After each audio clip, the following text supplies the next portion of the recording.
Good evening and welcome to yet another Blue Mondays. Blue Mondays is where we take a look at national, state, and local news through a democratic and really a progressive perspective.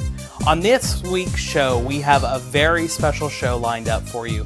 The entire hour we are going to be joined by Congressman Charlie Melancon. He represents us in the Louisiana 3rd Congressional District, just basically to the south and the east of us. Here in the Congressional District that we're in, which is number 7. The folks that are joining us down in New Iberia, you guys are lucky to have Charlie representing you. Tonight we're going to take a talk and a look into many different topics, just some of which are CAFTA and that legislation and how it's affecting us here in Louisiana. We're also going to talk about the aftermath and the recovery efforts from Hurricanes Rita and Katrina. And the Congressman does a great job of getting behind in some of these details and letting us know exactly what he's doing for us in Washington, D.C. So, we're going to take a very quick break right now, and when we come back, we will be joined by Congressman Charlie Melancon. Stay tuned. My family's counting on me. Do we rebuild? How can we go on? I'm so tired. Is it even worth it? I'm not sure I can be strong. How do I find a job? All the people that should get trophies, child care, everything is gone. Mommy.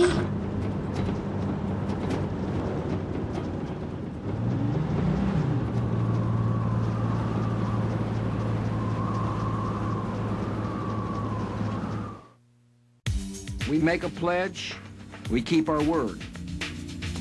When America works, America prospers, so my economic security plan can be summed up in one word: jobs. The No Child Left Behind Act is opening the door of opportunity to all of America's children. Our budget will run a deficit that will be small and short-term. We should and must provide the best care for anybody who's willing to put their life in harm's way. We make a pledge, we mean it. We keep our word.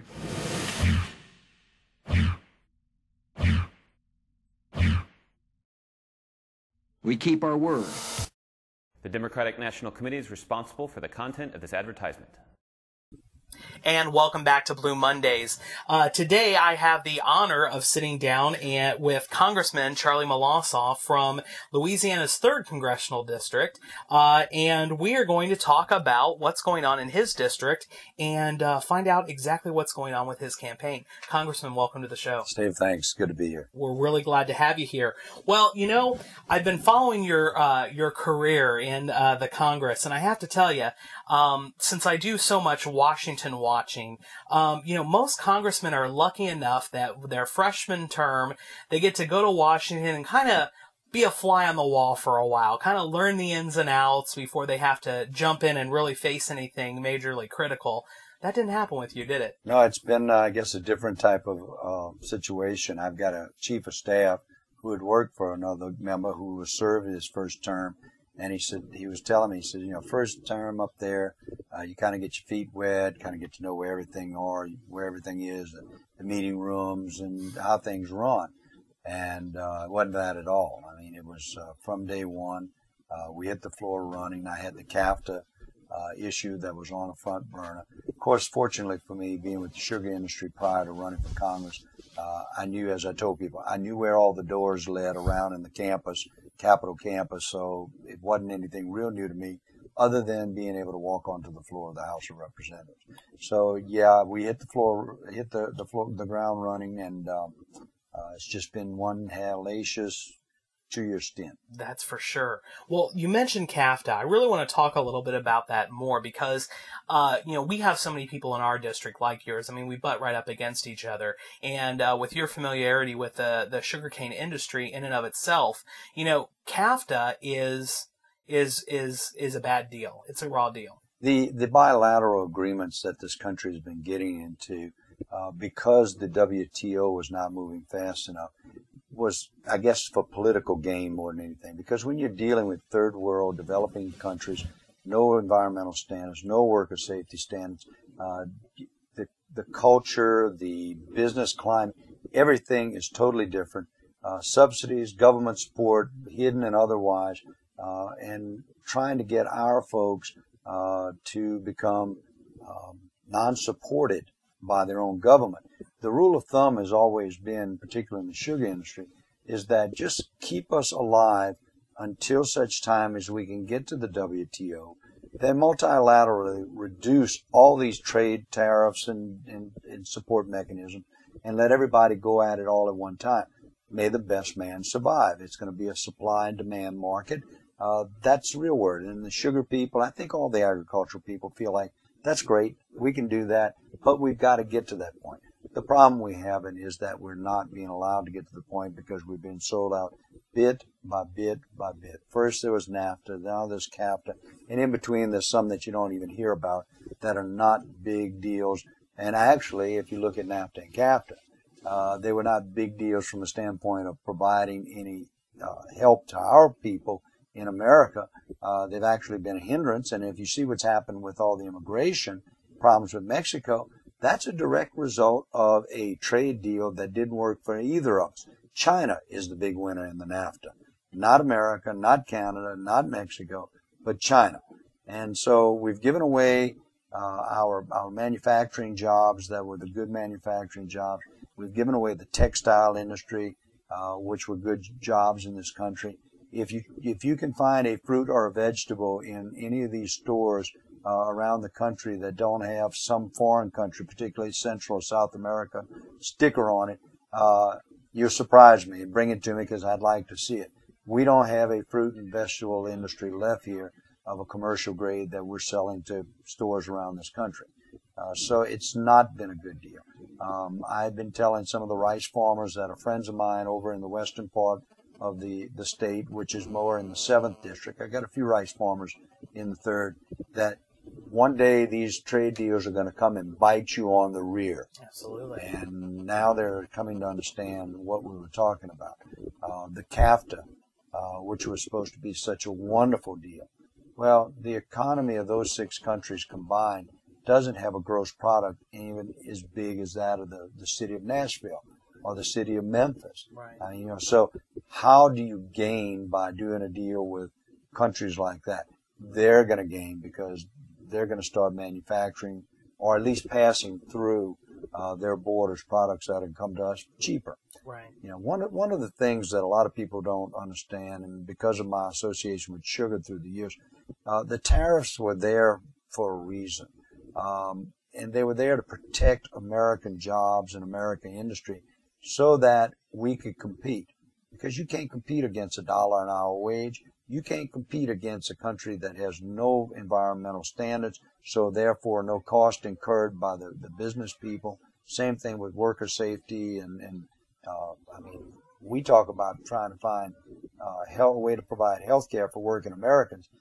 There's no such thing as health care that's paid for by businesses down there. So the governments do the job for those folks, and it's put us at a disadvantage. That's true, and I think that brings us to the point of people love the idea of being able to go to the Walmarts of the world and be able to buy things cheaper. I mean, everybody likes to save a buck, but what people are starting to realize now is that saving a buck there is costing us elsewhere. You remember when Walmart first started? Made in USA was part of the slogan. Sure was. 90% of their products, if I understand the number correctly, are now imported from foreign countries. That's Americans' jobs that we don't have anymore. And that's what worries me. We are becoming a service-oriented country. We take out agriculture, which is where it looks like it's heading. We've taken out the manufacturing. What's left? We're not going to have the ability. We're dependent upon foreign steel. So if you need steel to build tanks, you're going to have to go to a foreign country, just for the raw materials you need. So I'm concerned with the economy, future of the economy of this country. The dynamics are changing, and I don't see them changing. Right now, we're okay. You don't see it, but I'm looking down the road. My Sure. concern is what is over that horizon. Right, absolutely.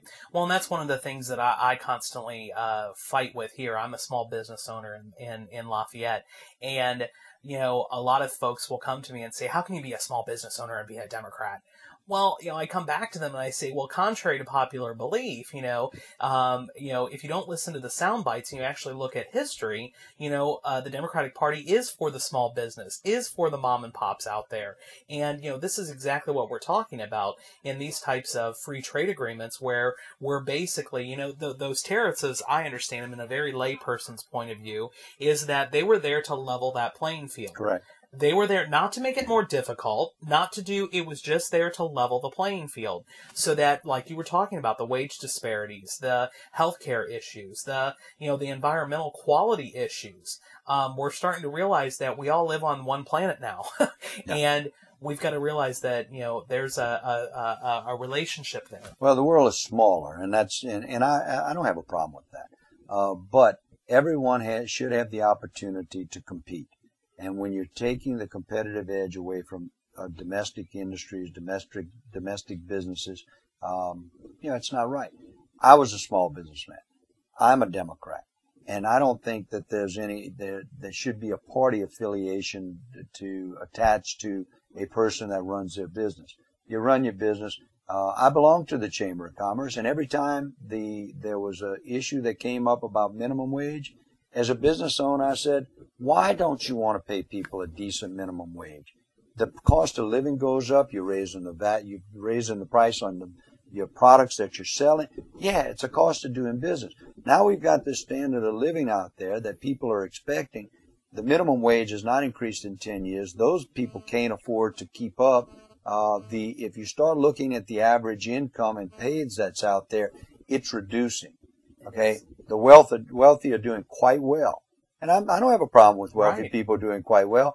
But the working folks ought to be able to have that opportunity to find those jobs that are good paying, and those good paying jobs are disappearing. Even if you go right out here in the fabrication yards, we're competing with China, and we're competing with Singapore and Brazil. And countries we've never even heard of. That's correct. And those countries support their businesses in some way, shape, or form that our government is not really doing. Right.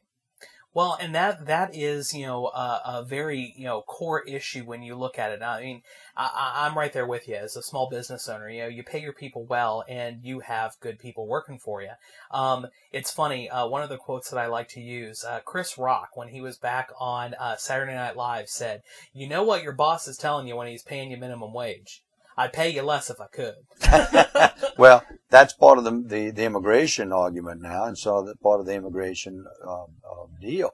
You've got all these illegal aliens, and they'll work for cash and they'll work for cheap, because they don't have jobs in their own country. Yeah. We've created this monster. We're taking away jobs from Americans, and some people in business say, "Oh, they don't want to work for that." No, nobody wants to work for $2, $3, $4, $5 an hour. Exactly. If you want people off a welfare system, if you want to get rid of a welfare system or the people that abuse it, then you've got to pay them for their hourly wage. You got to pay them for their hard day's toil. That's all. And it's a practical thing. So don't blame a person if they've got the ability to go and grab a check out of the post office once a month, rather than go to work and earn a check every week. If you're not paying them enough for the justification, then it's commonsensical. Right. Agree or don't agree, we need to make it so that people want to work. Right. Americans first, and then whatever we need to fill those voids, I'm there. I believe that we can work a system out. So we that basically took up about the first 6 months of your career up in Washington, and then all of a sudden we get the two evil sisters that came down upon us, Katrina and Rita. Your district was hit pretty hard. Plaquemines Parish and St. Bernard Parish were the first parishes hit, and took the brunt of the storm. 30-foot tidal surges in the lower reaches of the Mississippi River. You can build levees all you want. You're just not going to stop that. Thank God that we had some coastal marshes, that we had some levees. Otherwise, we'd have been inundated, and New Orleans would have been inundated from the beginning. New Orleans and what a lot of these folks in Washington can't seem to get through their skull. One was that New Orleans survived the storm. The levees collapsed, a man-made catastrophe. Our own government's lack of or inability to do things correctly, a false sense of security for these people that have lost their homes, have lost everything. St. Bernard didn't stand a chance. Plaquemines, Lower Plaquemines didn't stand a chance. Biloxi, Mississippi, the Gulf Coast in Mississippi didn't stand a chance. We need to be rebuilding them. We've got a problem with rebuilding because we've got a government a Congress and administration that has run our government into an $8.5 trillion deficit, or hole, if you want to call it a hole. And you can't get out of the hole by digging it deeper. Right. And what we continue to do is we have people that continue to want to give tax breaks to wealthy people while you cut education loan programs for higher education. How are you going to have a strong country if the kids that are out there whose parents don't have the financial wherewithal and we don't have the student loan programs or the school lunch programs or whatever it is to take those kids out of that cycle of poverty and educate them so that they can make their way on their own? Back to the same issue about minimum wage. Do you want them to be on the government dole for the rest of their life, or do you want them earning and supporting themselves? And if you take one kid out of the poverty cycle, generations to come will be out of the poverty cycle. But we're doing it backwards right now. Yeah. We're giving money away that we need to not give money away. I'm not for new taxes, but we proved that if we watched our spending, back when we had Bill Clinton in the White House and we had a Republican Congress, they worked together, they did pay-go, they balanced the budget, they put us into a surplus position because it was checks and balances. It wasn't all Democrat, it wasn't all Republican, it was checks and balances. And we need to go back to that because the only way we're going to get this country back on sound financial footing is for there to be checks and balances. That's right. 17 agencies of the federal government have not stood for audit in six years. 17 of 23. 150 billion that's missing that's not missing, but they just don't know where it's spent over at Department of Defense. FEMA estimated $8 billion. They don't know where it's been spent. And they can't tell us, but nobody's calling them in front of the committees for oversight hearings to say, we want to know. And that's the job of the Congress, and the Congress has fallen down on its responsibilities and its constitutional responsibility. You know, a billion here and a billion there, it's all of a sudden it starts to add up. It has to be serious money. That's right.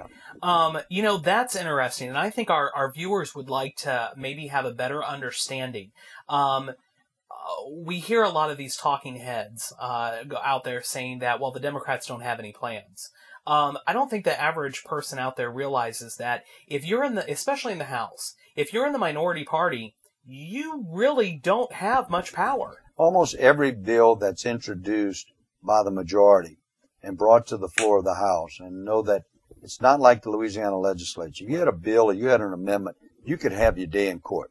You could have it heard, you could add your amendment on. You may not like your bill when it got finished in the committee, but you had your day in court with your bill.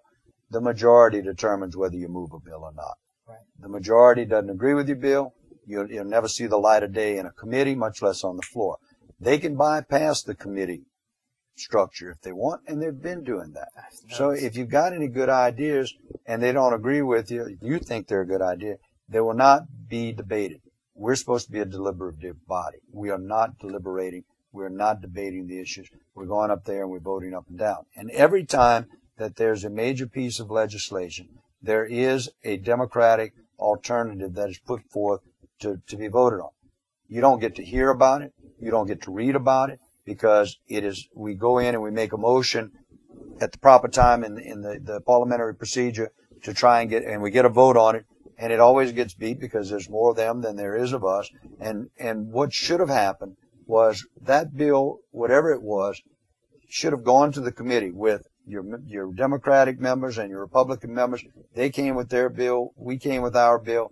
They negotiated between the committee members, worked out an agreement that worked better, right. Didn't slam dunk one sector of the population or whatever, but was a deal. It was a compromise. That's what government should be. Yeah. A compromise. It should work for the people, Yeah. not for elements of the population, Right. but for all the people. And that's what's not happening. That's the concern I have. I mean, we're $8.5 trillion projected deficit, and I can't find one constituent in my district that feels like their money's been spent well. Right. It's just not happening. So we've got to get back. We've got to do a constitutional amendment. If my party goes into the majority, I am hopeful that the Blue Dog Democrats will have the opportunity to get our leadership to let us bring a constitutional amendment to the floor for a balanced budget amendment that requires us to balance the budget. Now, that was in Contract for America in '94. Right. But since '94, it has never seen the light of day because they decided after they took the majority, they didn't want to do a constitutional amendment Right. to mandate that we balance the budget. They've been doing it. They've been putting some money aside. They were doing good. And then when it went to, well, let me just say it went to hell in a handbasket. Yeah. 6 years. Yeah. We went from a $5.5 trillion surplus to an $8.5 trillion deficit. That's $14 trillion. It's not hard to figure it out. Right. And where it's been spent, who it's been spent on, how much we've borrowed. Yeah. There's a whole lot of questions that America doesn't know. 60% of the debt that our country owes is owed to foreign countries. Of that 60%, 40% of that debt is owed to China and Japan alone. You want to know why we don't try and tell China what to do or Japan what to do? Because we can't survive without their money. Right. They may call their marker. And Social Security Trust Fund, this administration, this Congress has started taking out the trust fund. They want to reform it, quote Right. unquote. It's not reform, it's abolish it. The reason why they want to abolish it is they're taking money out of it faster than they can ever repay it. But if they put the money back in there, lock it up, David Vitter had an ad when he ran for Senate. Take that money, we're going to put it back in the lockbox and never to touch it again, and Social Security will be fine. And that's absolutely correct. Right. But we've got to pay that money back, plus the interest, lock it away, never touch it again, and we can go into the next century before you got to worry about Social Security. You know, that's exactly right. And, you know, President Bush was fond of using his little analogy of, you know, a filing cabinet full of IOUs, when his signature's on most of them, if not all of them. You know, that's one of the things that probably troubles the average person enough. I mean, you know, we really don't have to make it more difficult than it really is. You know, to boil it down to your own home finances, you know. It's very simple. Exactly. Yeah, you get so much money in a month, and so you can only spend so much money, otherwise you're going to have some real problems, legal problems and otherwise. And our government was doing that for a while. When you had a balance in the federal government, you had a Democrat in the White House and you had Republicans in the Senate. So my point here is we shouldn't ever again have both chambers of the Congress and the White House all controlled by the same party, Democrat or Republican. There needs to be some offsetting power. There needs to be some offsetting sensibilities to compromise to make government work for everybody. Right. I mean, everybody pays taxes, deserves better. You know, and you go back to health care, you know, we were talking about briefly earlier. You know, the wealthy people can afford health care. Right. The indigent people can get health care. It may not be the quality that you would want them to get, but they can get it. Right. The working Americans and what's left of the middle class are the ones that are struggling with health care, and the small business people are struggling with health care, and we're not doing anything for them. And that's another issue that has not come to the floor of the House. I mean, we've got Medicare Part D, which seems to be, it's not as bad as it thought, but it's still a fiasco. Right. It still doesn't work right. But we haven't answered how we provide health insurance to working Americans, affordable health insurance. That's true. That's true. There has to be something, you know, on that point. One of my clients, she owns her own business. She started it out of a little, broken down car. You know, she started this business a while ago. Her healthcare premiums now, just in the past 2 years, have gone up by 450%. Her premiums. When my wife and I had the discussions about running for the Congress, it entailed my resigning my position because I didn't feel it was fair to ask that they allow me to stay on and work while knowing I'd be full-time running. Right. So we had saved, you know, I mean, we have been savers all our Right. life. We felt we had enough money reserved that we could make it through the better part of a year, except for the cost of health insurance. Yeah. So that was a big hurdle for us to overcome. That in itself, by itself, take away $1,000 a month just like that. Oh, yeah. And when you've got nothing coming in because you're running for office, That's right. that was a big concern of ours. We managed to work through it, but how many people, I've had a call from a guy that's a businessman right here in Lafayette. He lives in my district in New Iberia. Small business guy. He's got one child that's autistic, and he can't afford. He's got to make a decision between health care, affordable hospitalization, or putting food on the table for his kids. Yep. And there's nobody there to help him. He makes a living. He works. If he wasn't working, federal government take care of his problem. Yep. But he's working, and he wants to work. But he doesn't like being in the position he's in. But the rules don't allow us to help him. Right. There's something wrong with this picture. There really is. So there are things that we've got to fix. This particular guy, I've got another guy that, New Iberia also, heart transplant, 42 years old, has got 2 kids, got a wife that works. She doesn't earn a whole lot. He's got a little Social Security disability, but on the Medicare Part D, they now make about $100 more than the cutoff line. They're in the donuts. For the indigent. He used to get his $5,000 worth of medication from the drug companies free of charge. He now has to pay for his $5,000 a month. He doesn't have $5,000 a month. His comments to me was, if you are not going to be able to help me to get my drug bill, I'm not going to die, is what he said. I've got 2 children. I'm going to watch them grow up. And he says, the way I'm going to watch them grow up is I'm going to break into a drugstore, I'm going to steal the drugs I need, and then when they put me in jail, I will get my drugs for free, but I'll see my kids grow up.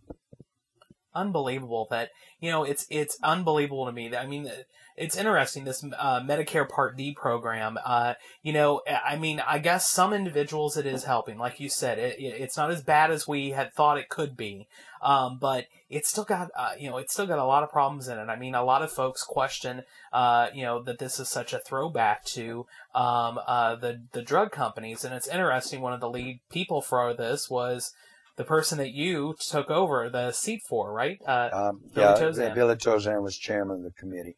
I look at, and of course I wasn't there. I don't know all of what transpired.